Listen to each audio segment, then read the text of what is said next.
खबर देंगे आपको। केडीए की रफाई अराजी पर मुबैना कब्जों का इंकशाफ हुआ है। महकमा एंटी करप्शन ने तहकीकात तेज कर दी। गुलिस्तान जौहर के ब्लॉक 1 स्कीम 36 में केडीए के रफाई प्लॉट्स पर मुबैना कब्जा कर लिया गया है। मजीद जानते हैं डॉन न्यूज़ के नुमाइंदे इमरान हाथ खान से। इमरान, इस बारे में बताइएगा।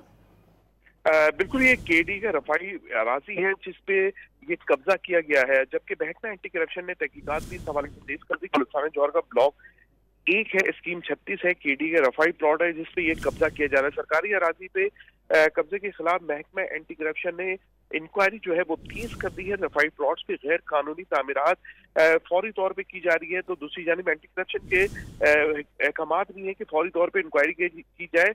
केडीए से कहा है कि और तमाम जो फाइल्स है वो फौरी तौर पे महकमा एंटी करप्शन लेके आई जाए। सेक्रेटरी केडीए है, उनको एक मुरासला भी जारी किया है एंटी करप्शन की जानिब से। इसमें लिखा गया है कि रफाई प्लॉट के गलत इस्तेमाल किया जा रहा है।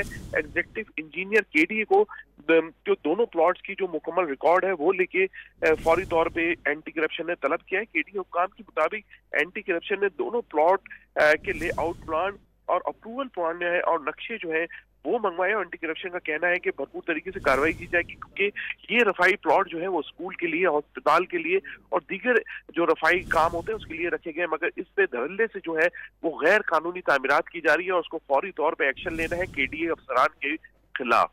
जी, बहुत शुक्रिया इमरान अहद खान आपका।